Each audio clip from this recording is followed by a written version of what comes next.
Yes. So we have 3 presenters. I've not seen Hambani yet. We have 3 panelists. We have Naoto, I hope I'm pronouncing it correctly, from the WorldBank, and Tom and Hambani from the African Union Commission. Yeah, I want to request you, John, that you can include David from Nacosti also to make a few remarks about the Kenyan experience. Yes, and David. David and we have about 20 minutes. So each one of you has about 5 minutes, the 2 of you each 5 minutes. And I'll start with Naoto to talk about STI for SDG roadmaps.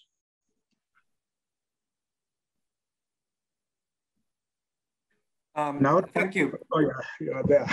Hello, can you hear me? Hello, hi Tom, hi. Well, let me start with thanking Professor Tom Ogada for inviting me to this important event.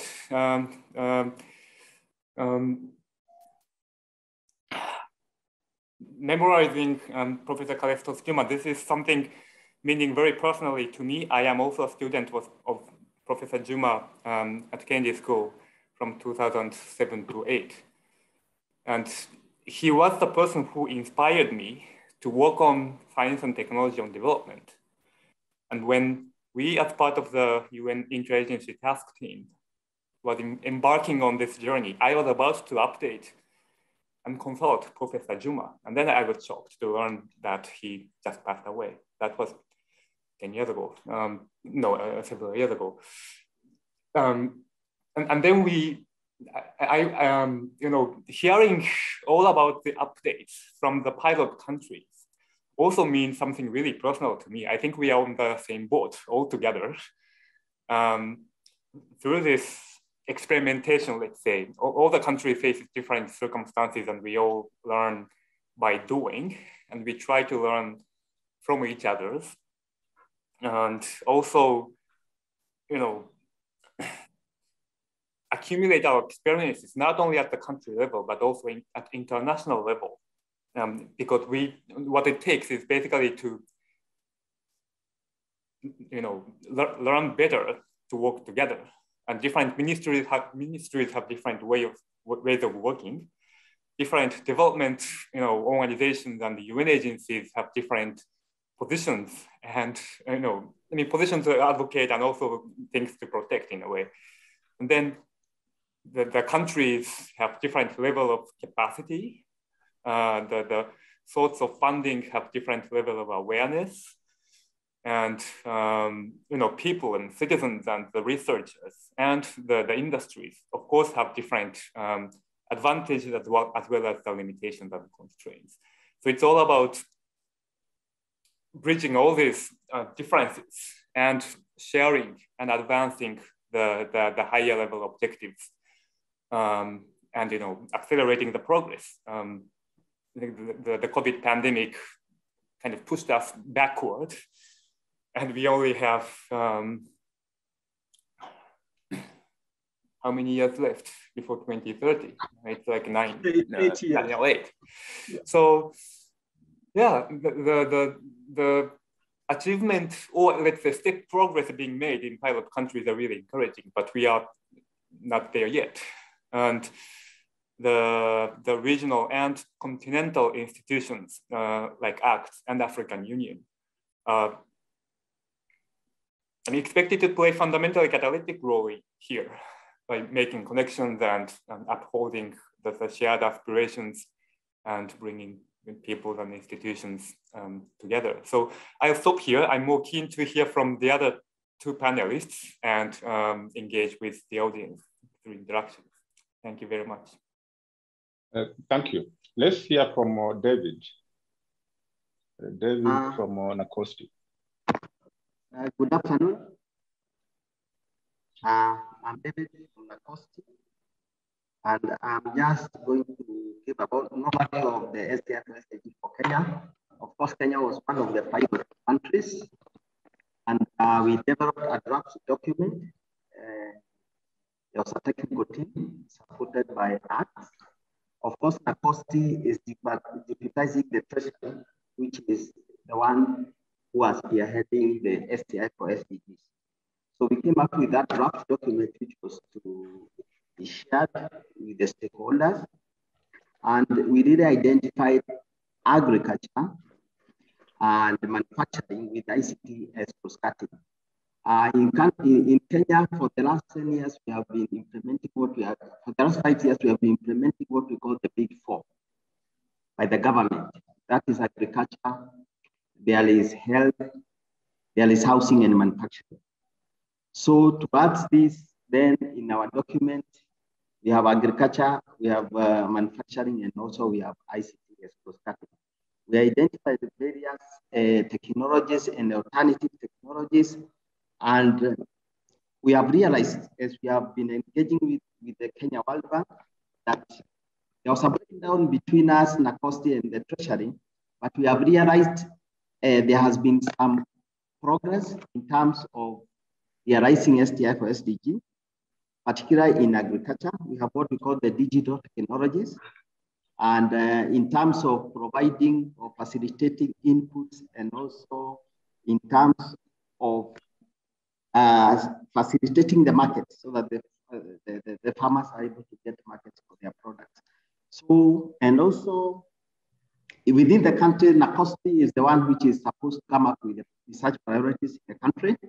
And we had identified throughout the various sectors what research priorities were to be pursued by different ministries, departments, and agencies.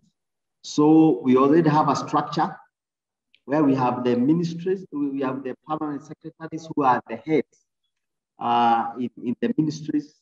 And we also have, that is the steering level. Then we have the delivery secretariat where we have the CEOs of different agencies who are implementing the STI for SDGs.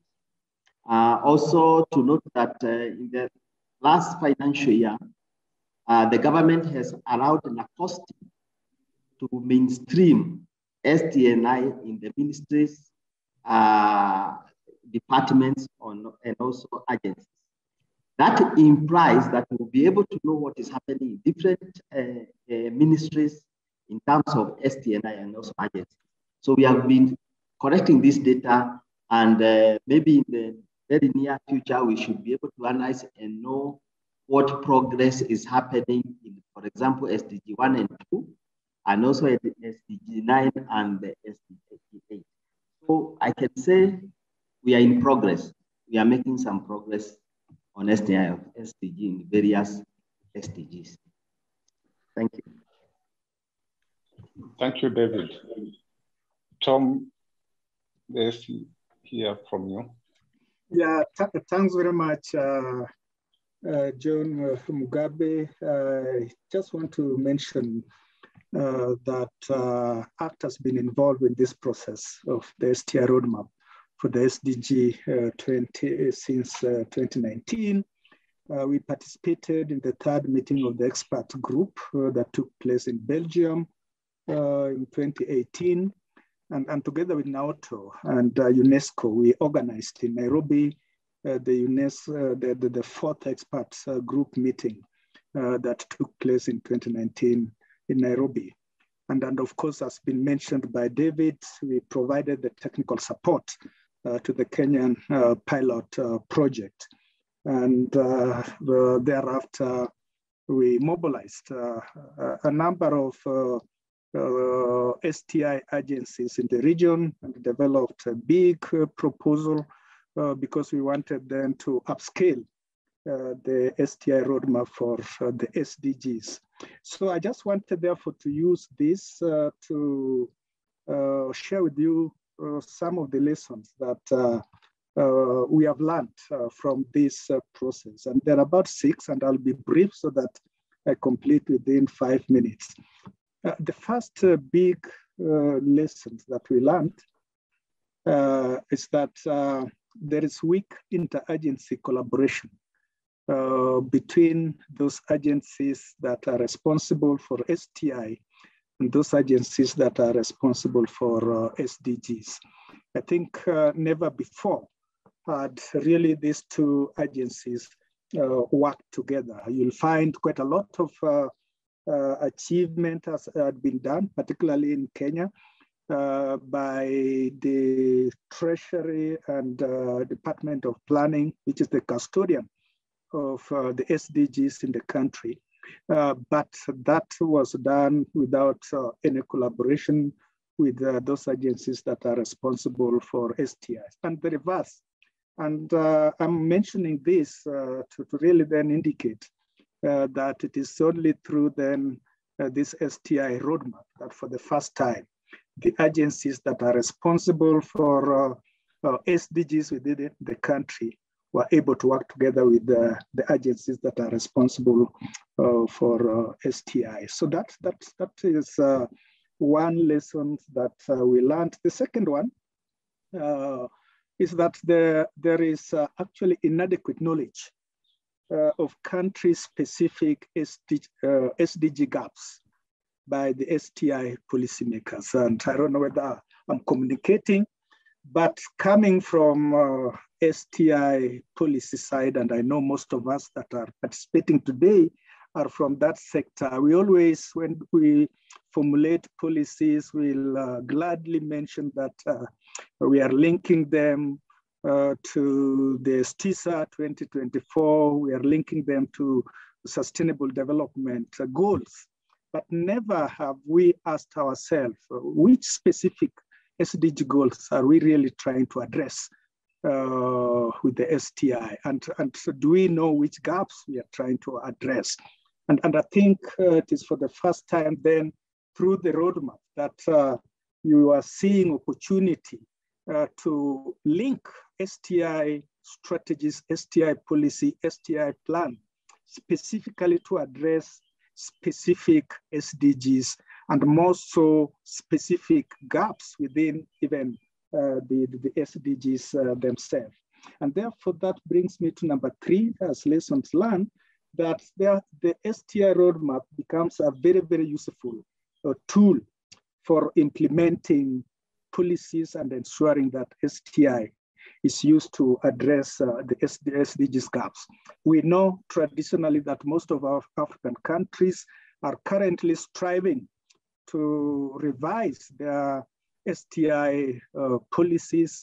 Most of the policies were actually very old. I know some countries that are still having STI policy without the, ST policies without the I, because then these policies were developed before focus was given to the issue of innovation. And I think the challenge that most Africans have had said that we develop very good policy, but implementation becomes a problem because we never think of developing accompanying implementation plans for those policies. And I therefore see the STI roadmap to become a very, very useful tool to help us develop plans for the implementation of our STI policies. The 4th lesson learned, and I think Wilmena mentioned this very, very clearly, is the role of the stakeholders, that this is a process that is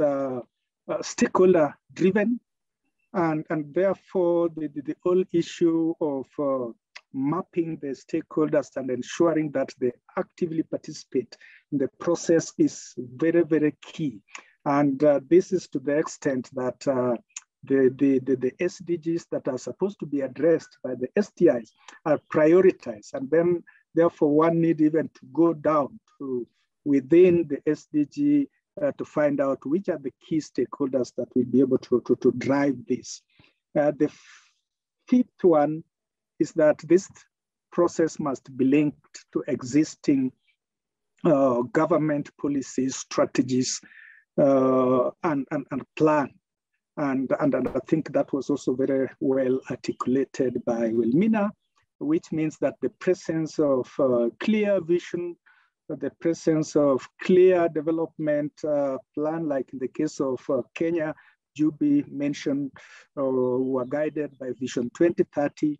At the same time, were guided by the Big 4 agenda that we know has focused on 4 sectors: agriculture, manufacturing, health, and housing. And that is how then the roadmap focused on agriculture and even went down to focus on SDG 2.3, that is focusing on smallholder farmer. The last but one challenge is data, and I know somebody will be talking about this.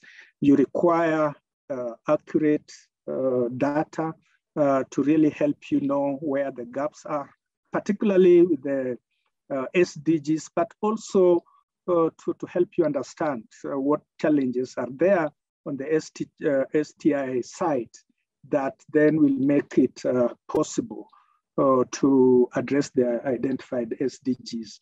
This is a challenge, and I know UNESCO and other partners are working on this to create evidence that can be used, evidence that are relevant to African situations, evidence that the policymakers can relate to and associate to. And then finally, to mention that doing a roadmap is good, but implementing it is better. And implementation requires resources. And this is why it is very important, so right from the beginning, that this process must be owned and driven by the government, so that eventually when the roadmap is there, then the government can support the mobilization of resources to implement the projects that are identified in the roadmap, just as was articulated by Wilmina from Ghana. Thank you very much, and back to you, John. Thank you, Tom. Very interesting issues being raised. I mean, Thomas, you spoke. I just remembered the time with Calestous. We were preparing a report for the African Academy of Sciences. The report is out, called Africa Beyond 2030. Calestous had very strong views about this talk on STI for SDGs, and he argued that the reason why, in fact, you'll get African countries to do nothing about STISA and the Agenda 2063, or if you don't want them to do anything to implement STISA 2024 and Agenda 2063, is get them to start writing new roadmaps. And he convinced us that, in fact, there was no need for roadmaps. Countries had enough strategies. He also argued that we should demolish all the ministries or departments responsible for STI and get African presidents to be responsible for STI. Very strong views. That the problems are not coordination, but it's just that you have wrong structures. That report is actually out, was published 2018, Africa Beyond 2030 by the African Academy of Sciences. But I think there are a number of issues one can focus on. There are those who focus on STI for SDGs, but those of us who think that, in fact, African countries and other developing regions can use SDGs to shape their future investments in STIs or shape the directions of STIs, as opposed to worrying about whether STIs are going to enable you to achieve the goals in the next 7 or so years. Very controversial, but I think we need to open up to think of how do we reframe again this discourse on STIs for SDGs or SDGs for STIs. Any questions? Any comments? I think we are supposed to be having a short break. Yeah.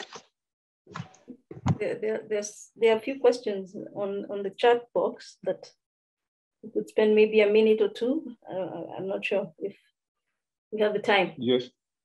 Okay. Yes.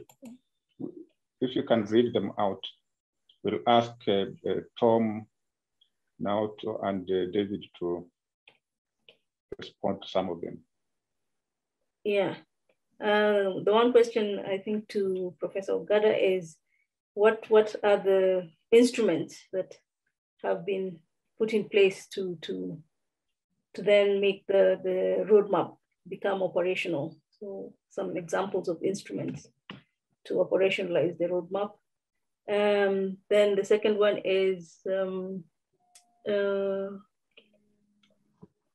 one on how is, and this is to David in Kenya, how is the STI policy, how has it been integrated into economic policy, planning and programs?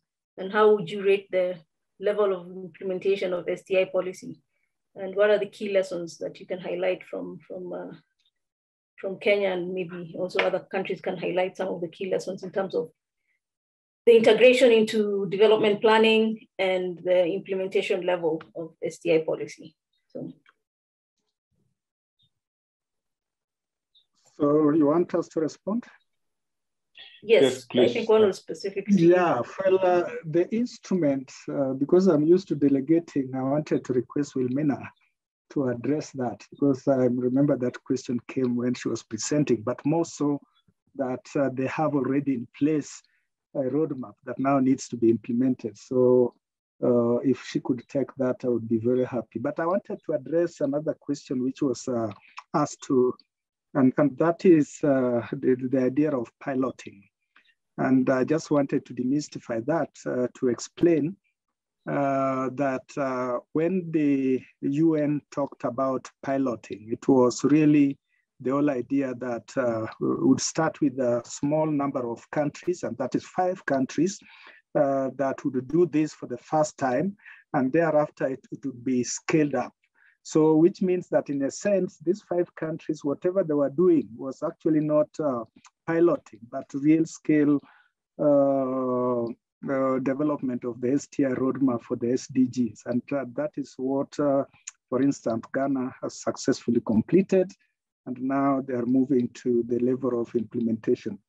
But John, with your permission, if Wilmina is still there, she could be able to address that. Yes, is Wilmina still with us? Yes, please, I'm here. Yeah, so I think the question is on how we are integrating the STI for SDG in our development, economic development plans. I must mention that here in Ghana, our development agenda now puts a lot of emphasis on digitization of innovation. And so what it means is that as a country, we are preparing ourselves to apply the STI. I also had the opportunity of reviewing our coordinated economic and social programs. And so in that review process, I was able to offload some of the activities in the STI for SDG roadmap. So in a way, we are still in the process of mainstreaming STI. And once that is done, it is also it makes the implementation easier, because then it's already in our development plans. Again, I must also emphasize the fact that for us, we are also lucky to have another program from UNESCO and with the funding from Sweden to strengthen the STI system. And in doing that, we are offloading some of the activities in the roadmap. So already we are in the implementation phase, and the key emphasis is on mainstreaming of STI in all the relevant sectors. Yes, I hope I've answered the question. Thank you. Thank you very much. David, now, do you have any? Maybe for Kenya, what I can see is that there has been some disharmony among the various players in the STI system. And in fact, it's just this year we have given out draft of STI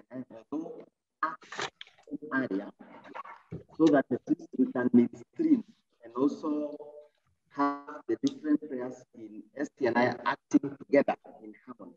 The documents, as Professor has said, they are there. Vision 2030, STI policies, and now we have been getting mainstreaming the issues of reporting of what various ministries, agencies, and departments are doing, and we have been allowed to correct that data. So it is this financial year, 2021-2022, that we have started correcting that data, so that we are able to know how much is being apportioned for research and what activities are happening in these different ministries, departments, and agencies. So overall, in terms of digitization, I think Kenya, we are doing well.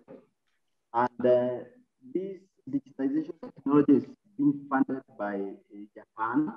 I think as a result of the 2019, the document we worked with the World Bank, that I think this funding came about, and it is being funded to the Ministry of Agriculture.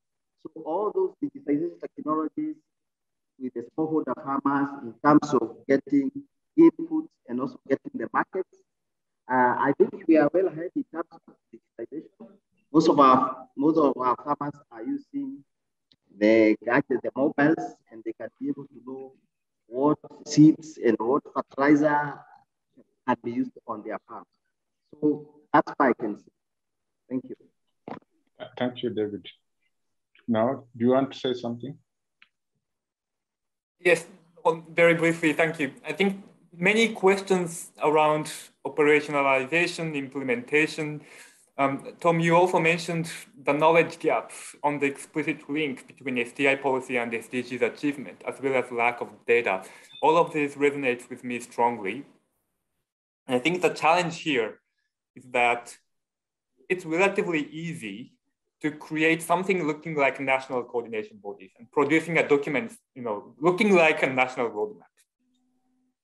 But it's relatively difficult and it's intrinsically challenging to demonstrate the progress being made and exercising the accountability to guide and when necessary do the course correction to continuously make progress and then accelerate the progress. But without figuring out how we can actually do it better, it's very difficult to sustain the momentum, mobilize resources, and then expand the effort equivalent across countries. My also lesson from my part, when preparing for the UN publication of the guidebook as well as the G20 under the Japanese presidency, which also mobilized certain part of the international political will to support the connection between STI and SDG. Someone very senior who has been mentoring me advised me to incorporate the ministerial typical behaviors when engaging, the different part of the government. So they say, he talks about Japan, but I think it's applicable in many contexts. So you have to talk with at least 3 different ministries. One is finance ministry because you need budget. Another is industry and economy ministries because you need to bring in private sector. The third is higher education and science ministry because you need to engage universities and research institutes. And all of these 3 ministries have typical behavioral patterns, which, so if you promote something in STI policy, they typically say something, and then you don't have to believe it, or you shouldn't believe it, or you shouldn't take it face value, but you have to think about what's behind what they are saying. So when you propose something to finance ministry, they say, no, we can't do it. And it's their job to perform their fiduciary responsibility and, tighten their fiscal space. So, but, if people are convinced and if there is a political will, there should be the budget. I mean, it's their job to reallocate and mobilize to create the fiscal space to achieve the necessary policy objectives. So you have to overcome that. You can't just simply take it face value, right? And because Ministry of Finance says, no, I cannot do it. No, you shouldn't. When talking with Ministry of Economy and Industry, they say, yes, let's do it. And it's their business model to encourage private sector and mobilize private effort and make connections and think about how they can implement it, only after starting to implement something. But be very cautious and careful because you have to try and then see, maybe it doesn't work and you have to course correct. Don't simply be over optimistic because the Ministry of Industry says, yes, we can do it. When we talk with the Ministry of Higher Education and Research, the typical response is we are already doing it. And to me, this is a bit profound, right? Because it's a business model of the higher education and research to produce the results only over the very long term. But you have to keep securing the budget. So you have to demonstrate that you are doing something. But by not only saying you are already doing something, you have to demonstrate it is going to the right direction and we are making steady progress. And then you can sustain the momentum and secure the income resources.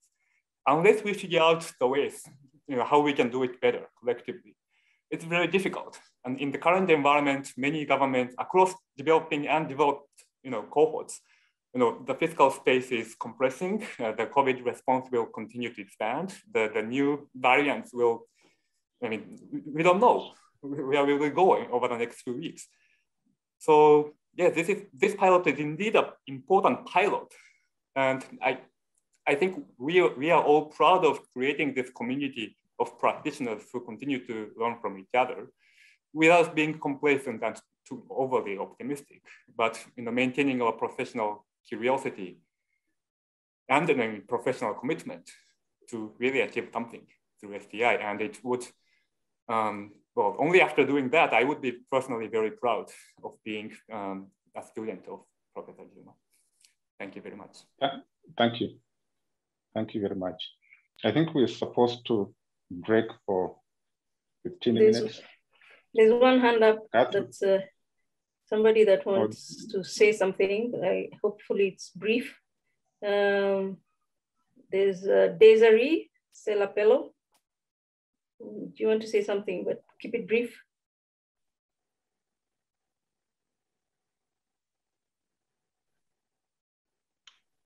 You can unmute if you're saying something.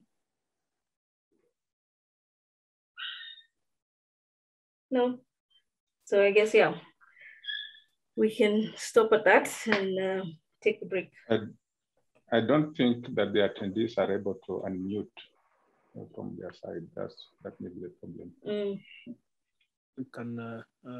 We can enable her to speak, but I don't think she's in a position. Okay. Okay, thank you. So let's break. Tom will come back after 5 minutes. Yeah.